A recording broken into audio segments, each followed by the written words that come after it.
3 degrees Celsius, and light winds around 10 knots. So at present we found the shelter that we were looking for. We're currently investigating the best location. Look for a Zodiac cruise this morning, aiming for a 9 o'clock disembarkation for a Zodiac cruise.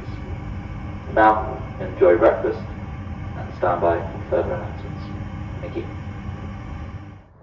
Well, hello friends and clients. Today I'm showing you part 3 of my Arctic expedition in Svalbard.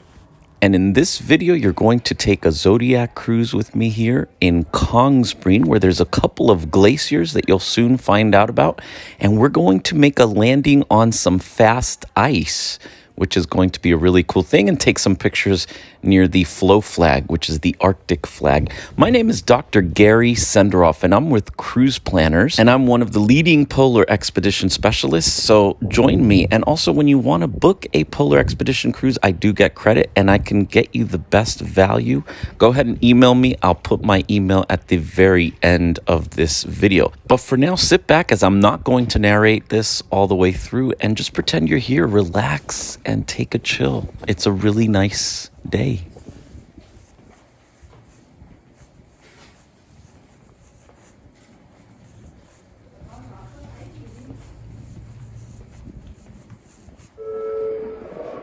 Good morning again, ladies and gentlemen. Good morning. We are now coming into position, preparing to launch our Zodiac. Beautiful, calm conditions. There's the glacier of Kongsbreen at the ship's current 1 o'clock, and at the 11 o'clock, the tidal glacier of Quark. So stunning scenery surrounds us. We're still aiming for a 9 a.m. disembarkation for a Zodiac cruise, and we'd like to invite Paddle Excursion Group 3 to join their guide David at reception at 8:45. So it's 8:45 at reception for Paddle Excursion Group 3, and for the sea kayakers to meet Jane in the lobby also at 8:45, so half an hour from now. Stand by for further disembarkation announcements. Thank you.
So this is not an icebreaker, it's an ice class vessel.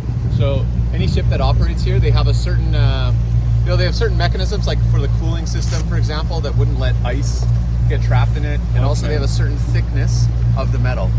But an icebreaker is a kind of a U-shaped hull, which is great in the ice. What that means is that it's a glacier that makes it all the way to the ocean, and it interacts with the in the season in May. I've only been here in June, really, and there would be no snow here when I've been here. Apparently it's a higher snow year, so it's a little more than normal, but like when we went and saw the reindeer the other day, they were saying there was an unusual amount of snow. Is it a good sign or bad sign? You know, you can't really take those kind of. There's always fluctuations in every year, and you know, global warming, little kind of funny things can happen. Like a slightly warmer atmosphere can hold more moisture, and so there'd be more snow. And another way to think of glaciers is as rivers of ice, because they move. Glaciers. So there's, believe it or not, there's things called like cold glaciers, and then there's like temperate glaciers, and there's even tropical, right? So, you know, Mount Kilimanjaro, things like that. The first stage of sea ice formation right here. Especially, you're going to get in these calm bays. There's not a lot of wave action. The ice can form more easily. And yeah, you can just raise it. Do they ever bring some up and put it in the bar? They do, but not sea ice. Because Okay. sea ice, what we want is glacial ice. Right. So you might be able to see the difference between these chunks here. These are different sized glaciers. We have different sized icebergs. Oh, Kind of call these kind of bergy bits. oh, it's salty. Bergy bits and growlers. These low little bits, they're actually quite dangerous for a ship. Glacial ice is as hard as rock. It literally is as hard as rock. It's essentially a sedimentary rock. Sedimentary rock is like the conglomeration of sediments and compressed over time, right? Well, a glacier is made from the compression of snowflakes, right? Originally snowflakes and then compressed over time with tens of thousands of years, so it makes it pretty hard. Whereas sea ice is formed every year just from the cooling of seawater. It's not going under compression. So that's why our ship could break through an icebreaker could break through sea ice, but not through an iceberg. It's a kind of form this stuff what we call frazzle, which is kind of these loose little crystals that are floating in the water, and then it becomes grease ice, which it looks kind of like an oily finish to the water, but that's just kind of this kind of weird slushy kind of surface, and then eventually it forms these kind of smooth plates called nylas. That's what you get in bays where it's calm. If it was a little more exposed to the weather, it would form these little individual pieces we call pancake ice. Glacier is something big, right? Mm-hmm. Oh, look at that massive glacier, it's so huge. Well, the glacier is just like a little stream. You gotta think of the ice sheet as more like a kind of a lake, I guess, you know? If you were to follow this glacier, follow one of these glaciers, we'll hike up it, right? We'll hike up. Finally, we get to the top of the peaks. When you get to the top of the peak, when you look out, you're going to see a massive ice cap. It's just it's a plateau, a white rolling plateau. Beautiful. White rolling plateau, and you'll see little black peaks poking up out of this plateau. What that means is that the ice cap on top is filling all the valleys between the mountains. That's how thick it is. And the excess is pouring out in these glaciers. So these glaciers are outflow rivers or streams from that ice cap. And an ice cap, there's an ice cap and an ice sheet. An ice sheet is continental in size. So there's only two in the world. You know what they are? Yes. Greenland and Antarctica. And anything smaller than that is an ice cap. So here in Svalbard, they have ice caps, not ice sheets. They're still big. Maybe fox? I'm just thinking. You can't see it. Watch out, we're gonna bump.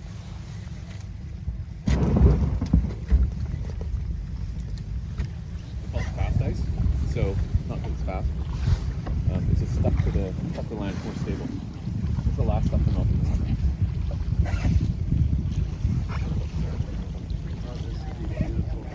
It's really beautiful.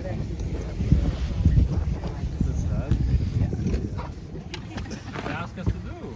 No, I mean, no, but we always give that briefing in every trip. It doesn't mean that people are No one listens, yeah. What else are we listening to? Oh my God, what a day. And also a little fact, sea ice grows from the bottom, right? So it's the surface and then it freezes below, whereas glacial ice accumulates from the top. What's the That's the temperature snow. that like seawater will freeze at? Mine is 1.8 degrees Celsius. It depends, you know, there's different factors. Like, if there's a lot of wave action, it won't freeze. We started the season, like I told you, like much earlier than we normally do, like a month, and which is neat because we get to see a place with snow. I mean, I've been here in July, and I will say that I think this is special. Yeah, isn't it? Like the snow is so beautiful, It is. It's really beautiful. and all these. What were the highlights of July? What did you like better about July? You get tundra walking. Yeah. There's tundra walking. So if you like walking on the tundra, like the flowers. No. It's nice to be the little clouds on the tundra. This is so much remember doing like.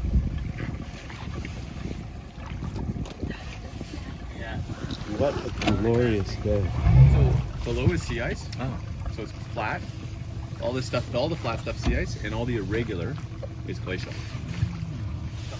You can see there's nothing been melting. So this broke somewhere and came down. Yeah, it came maybe from here. Yeah. Same as the ones yesterday? Yeah, they would have come from local. And, Oh no, you were on sea ice. You mean when we were out in the sea but ice? we had all the ice sculpture within that, right? Oh, okay. I didn't go out on the Oh, thing. you didn't go out. There could So- be some floating out, but generally they stay fairly local. Yeah, but there was so much blue. Yesterday they were so beautifully blue. Yeah, there was a lot of blueness. There could be some wave action and Even the water doesn't feel that cold. That's a warm day. good for stopping. It's amazing the way they use the Zodiac. Norse names. There's Svea, Nora, and Dana. They're like Norway, Sweden, Denmark. Oh wow. It's called the Three Crowns. They're these kind of squares, kind of pyramidal type peaks. There's one. We'll see a better view when we go towards the ice. So it's amazing how quickly it melts. But then you have to think there's 24-hour sunlight. And then because it's connected to the radiator, you need a heater to power the fan. And then they're remaining steady. And that'll be 1 degree.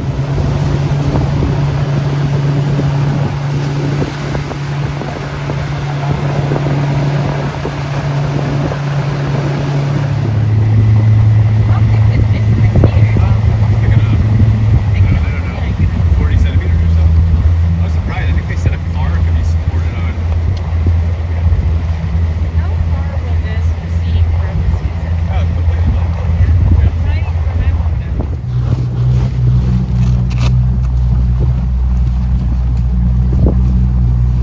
Good, thank you. Yeah. So you're saying there's no snow at the end of the season, like up top? There'll be some, but you'd be surprised how much it changes. Huh. Like nothing in the lower area. Wow. That is an important part. You want speed, Ryan? Chill. Nice and easy. Go for your knees. There you go. Oh, you funny. Move me out of the way. Relaxed. Now a little gas, please. Okay, okay. Welcome to the fast ice. We have an opportunity here that we wouldn't have in maybe even a week's time. So, Wow. Special. yeah, take advantage of it. And you've got about 10 minutes here, just a little touch and go. If you want to get some photos, we've got the Flow Edge flag. Photos in that direction are really good with the sun on you and the glacier and mountains in the background. Just try to stay away from the edge. It's starting to move a little bit. Yeah, just enjoy your time. Stay in kind of put them in where you see that's already been stepped on. We'll be back in about 10 minutes. Okay, thank you. You're welcome. Thank you. Thanks. Nice and warm. Yep, get on. Oh, holy moly.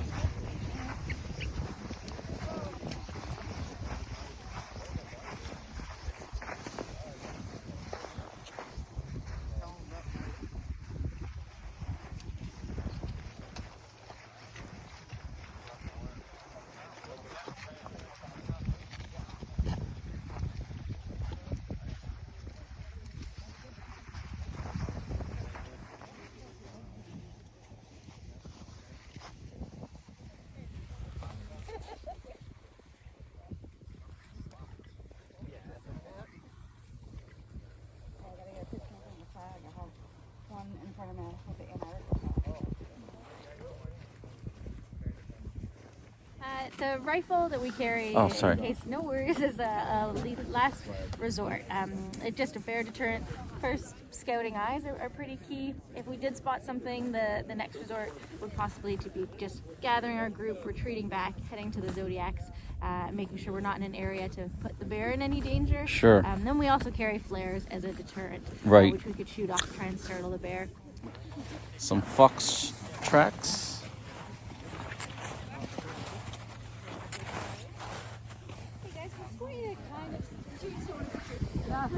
Totally. That's what I was trying to get at.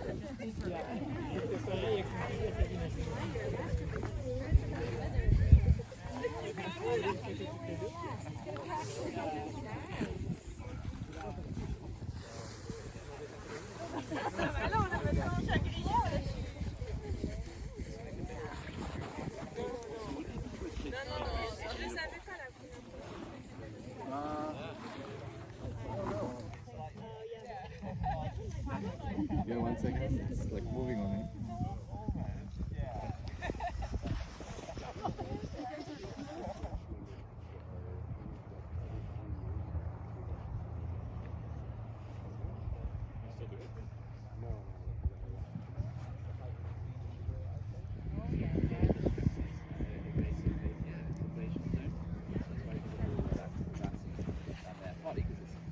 Push through the mountains there. So there's a lot of stress and fracture from that. But then also once it reaches high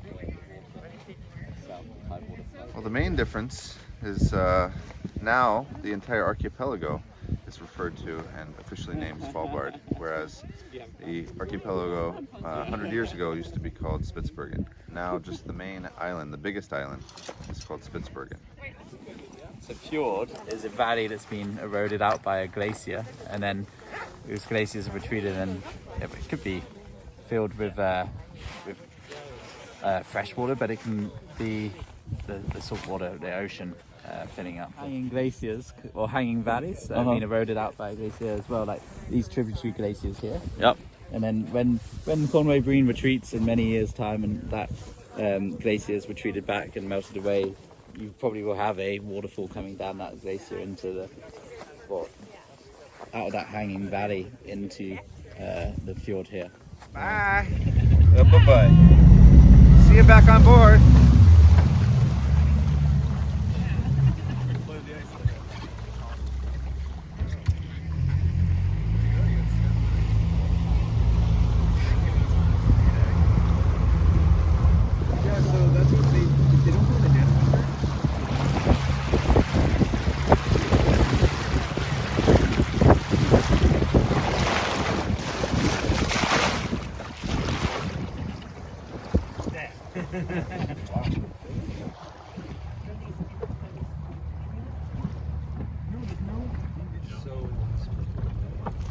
Not even that. I mean, human migration it's very far from any other area. I mean, Greenland, the wave of human migration over North America, happened from Beringia, like it went from eastern Siberian Russia across the Bering Strait when it was frozen, and then into Alaska, and then the Canadian Arctic, and slowly over to Greenland. And there were different waves. It didn't all happen at once. But yeah, it seems like they never made it here. Yeah, so anyway, people follow migrating herds, and so right? There's no wolves here. Not too far north. There's the Arctic. We have the Arctic wolf. It's a wolf. Arctic white wolf lives in the far north. Yeah, they live on the top of Greenland.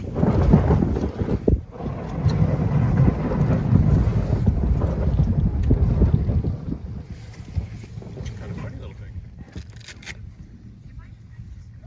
Yeah, if anyone takes some pictures on the bow, you can see it.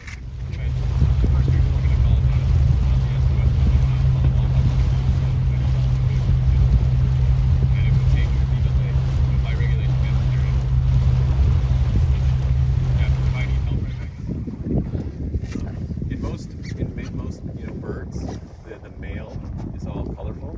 The female sits on the nest, right? So he's like, I'm not gonna sit in the nest. Look how I'm dressed.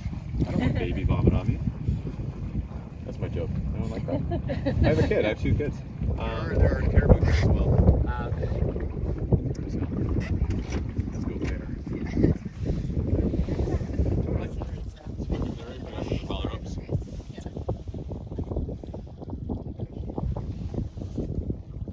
And the eider ducks, like you heard of eider down, like the eider down quilts. Well, that's where they get them from.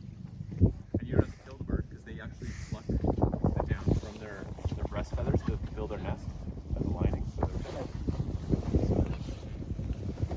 and people do eider collection here on the island. Some people have licenses.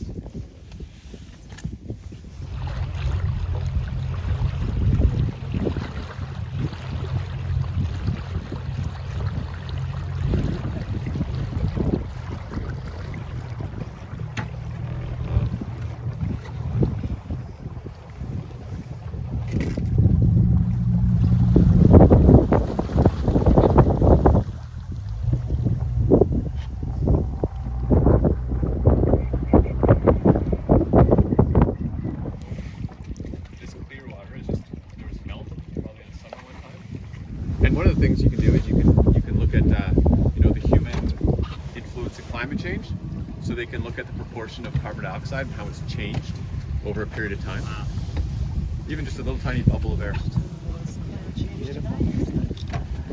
They found that they used to think the oldest ice in the world in Antarctica was the deepest, right? It was about 800,000, and now they found over 1 million year old ice. Meaning that it's been frozen continuously for 1 million years in Antarctica. These things take on life, they roll, they'll change shape as time goes on. They can fail you too. Look at that. Well, that's really big object too. Yeah. It's like a sword. Oh, like a swan? A sword. Rock. These kind of look like mushrooms. A little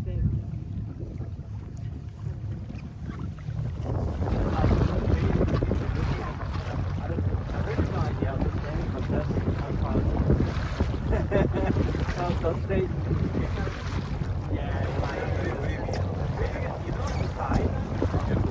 Glaciated. The last height of glaciation was 10,000 years ago, Pleistocene, and we're at the end of a glaciation, so we're warming up from a previous glaciation. Taking away from the fact of humans are causing its force, it creates a U-shaped valley, which is what eventually, when they melt, the sea comes back in and floods it, and we call it a fjord. Okay, so once a glacier recedes, it leads what we call a fjord. And then glaciers, because they're bulldozers, dirt and rock, right?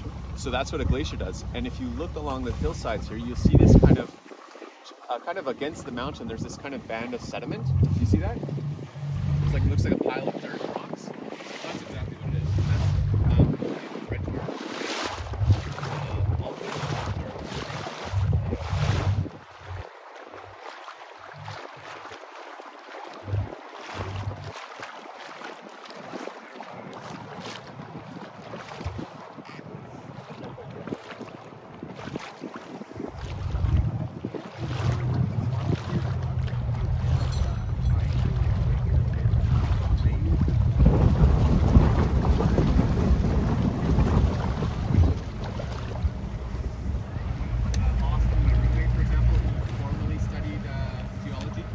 He has like a fundamental base in it. I study biology, so that's my kind of base. But you know, when you yeah, exactly. And you do, obviously, interchangeable things.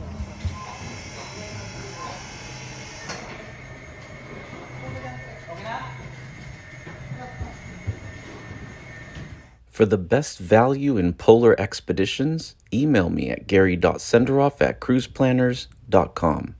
And don't forget to visit my website, www.tourdoctors.com, create an account, and get on my VIP email list. Click subscribe, comment, and like if you want to see more videos like this one.